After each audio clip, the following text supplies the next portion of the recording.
Muichiro Tokito é o pilar da névoa e mesmo com apenas 14 anos é extremamente poderoso. Hoje veremos tudo sobre ele, sua história, habilidades e curiosidades.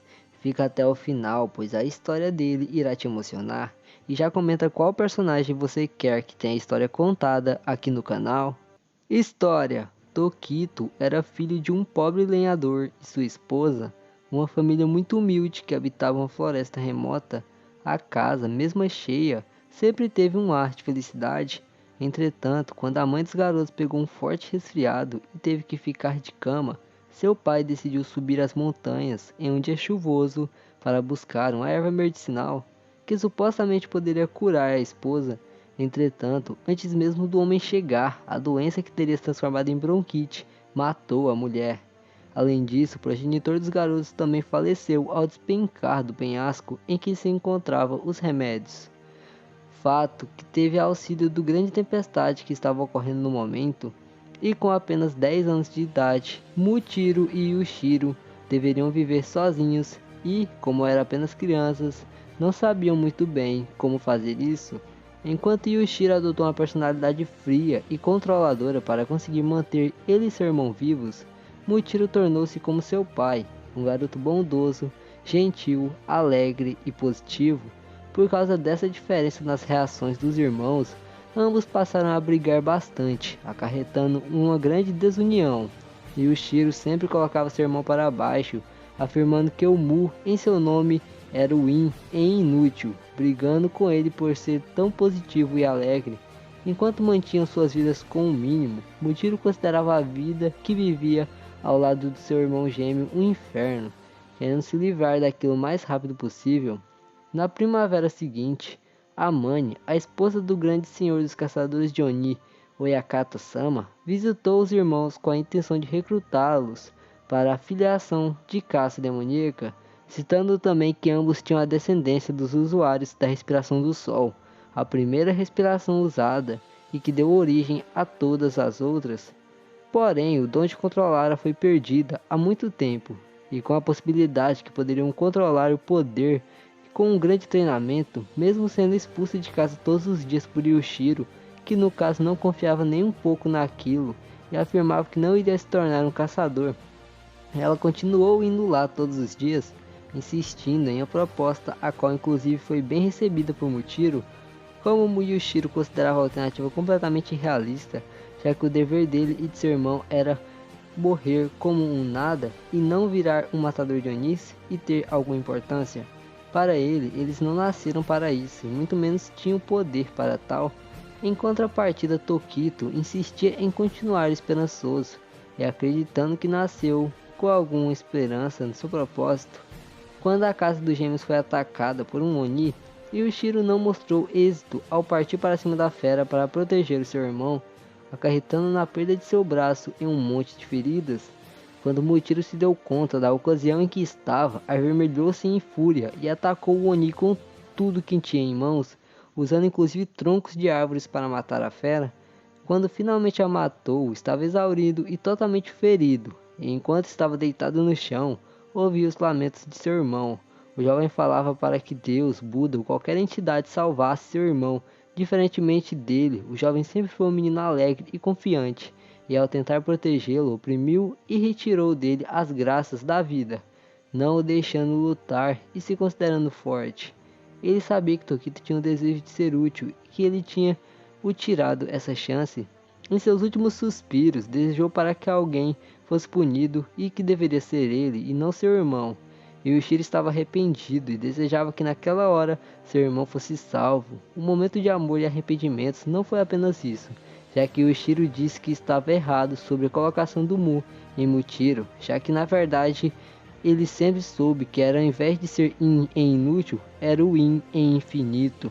A cena, incrivelmente triste, trouxe-me lágrimas e também a Muichiro, que após derrotar o Oni e se arrastar para dentro da casa perto de seu irmão, não aguentou a dor em seu próprio corpo, desmaiando após a morte de seu querido irmão gêmeo, o qual apenas na hora da morte notou o quanto amava, assim como o contrário.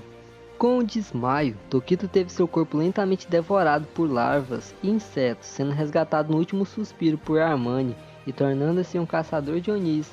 Após sua recuperação, os machucados mortais trouxeram vários problemas para o garoto e entre eles estava a perda de memória. Mushiro perdeu totalmente suas lembranças, tornando-se frio e sem sentimentos. Entretanto, quando lutava na Terra dos Ferreiros, teve seus sentimentos e memórias de volta em uma cena lindíssima. E a partir desse momento, Tokito passou a lutar com mais esperança e compaixão em nome de seu irmão. Ademais, o intérprete adotou um ódio reprimido e intenso pelos Onis, feras que tiraram dele seu último parente vivo. E na batalha contra o Lua Superior 1, na Fortaleza Infinita, o jovem teve seu corpo cortado ao meio, enquanto servia de apoio para seus colegas, como já estava extremamente ferido. Antes disso, o ataque foi o último ato cometido por Mushiro, que acabou morrendo na luta em questão. O inimigo era extremamente forte, não limitando-se a apenas habilidades comuns, uma vez tratando-se do Oni mais poderoso depois de Muzan. Através dos minutos, tanto Tokito quanto seus amigos se referiram bastante, alguns até chegando em estados lamentáveis de quase morte. Para que pudesse ajudar e posteriormente deferir um golpe final, Mushiro fincou sua espada no Lua Superior 1 Kokushibo e teve metade de seu corpo arrancado fora. Depois da derrota do Oni, o Pilar da Névoa morreu na vida pós-morte. A primeira coisa que ele viu foi seu irmão, o qual brigava em meio às lágrimas com Mushiro por ter morrido sem ter feito nada. Além de muito jovem, em resposta o caçador disse que não se arrependeu da vida que teve. E além de tudo, serviu para um propósito e foi feliz. Ele fez amigos e honrou a alma de sua família, e mesmo que o Ishiro lhe dissesse que morreu com pouca idade, nada daquilo o afetaria, pois agora ele estava satisfeito de poder andar do lado do seu irmão gêmeo de novo, além de ter cumprido sua missão enquanto vivo. Apesar de tudo, ouvir palavras tão duras do irmão era doloroso, então ele não queria que continuasse. Mushiro viveu e aproveitou, protegeu seus amigos e não foi inútil, mas Yushiro não queria vê-lo morto, não ele. No fim, ambos se abraçam chorando. Poderes e habilidades. A respiração da névoa é uma das formas de ataque em Kimetsu no Yaiba Demon Slayer, usada pelo Hashira da Névoa Mushiro Tokito. Ela é derivada da respiração do vento, e quase todos seus ataques da respiração consistem em usar ataques rápidos em movimentos ocultos para confundir e desorientar o adversário. A respiração da névoa. Veja agora todas as formas dela, que quando usada da maneira correta, o usuário consegue emanar uma névoa de si, fazendo assim que todos os ataques sejam ainda mais poderosos. Primeira forma, nuvens baixas, neblina distante, ou Ichi no Kata Suiten Togasumi. O espadachim usa um ataque perfurador no adversário em frente a ele. Segunda forma, névoa com 8 camadas, ou Ni no Kata Yakasumi. O usuário da respiração da névoa usa 8 cortes de espada, um em cima do outro em rápida sucessão. Terceira forma, respingo da névoa ou Sanokata Kasano Shibuki. O espadachim usa um corte circular que repele ataques de projéteis. Quarta forma, corte de advicção ou Shinokata Irugiri. O usuário retira rapidamente a espada da bainha e acerta o adversário numa técnica semelhante ao estilo Laido. Quinta forma, mar de nuvens e neblina ou Gonokata Kan no Umi. O usuário avança em direção ao inimigo em alta velocidade e dispara uma série de ataques que cobrem uma grande área. Sexta forma, neblina lunar ou Hukonokata Tsuki no Kasho. O usuário da respiração da névoa pula no ar e então dispara uma série de cortes distantes que cobrem uma grande área. Sétima forma, nuvens nebulosas ou Shinokata Oboro, criada pelo próprio Tokito, onde ele muda o ritmo dos movimentos dele para desorientar o inimigo, ocultando assim a própria presença. Quando ele se apresenta ao inimigo, a velocidade dele parece extremamente lenta, mas quando ele se esconde, ele se movimenta rapidamente. Essa técnica foi capaz de desorientar o Lua Superior 5 Gyoko e assim derrotá-lo. Com isso, temos todas as formas da respiração da névoa reveladas em Kimetsu no Yaiba. A marca do caçador de Tokito é despertada durante sua luta contra Gyoko, e ela tem a coloração vermelha, e o desenho assemelha-se a pequenas nuvens que fazem alusão à respiração utilizada por Mushiro Tokito. Quando o mesmo ativa sua marca do caçador, ela aumenta as habilidades ofensivas e defensivas, concebendo também a força para resistir ao veneno que estava em seu corpo, dando tempo suficiente para que derrotasse sem muitos esforços o Lua Superior Gyoko.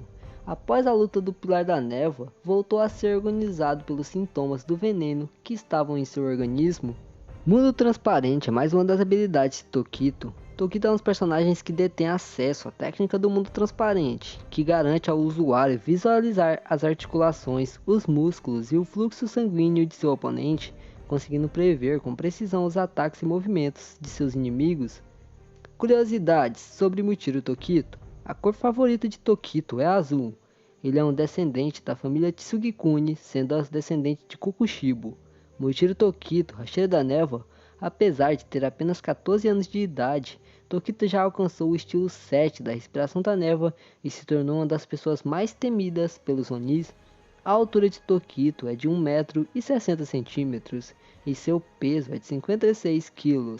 A sua vontade indomável. A força de vontade de Muichiro se mostrou uma das mais fortes de toda a obra, mesmo tendo perdido 2 pernas, um de seus braços e um pedaço de seu tronco. Ele seguiu determinado a matar Kokushibo.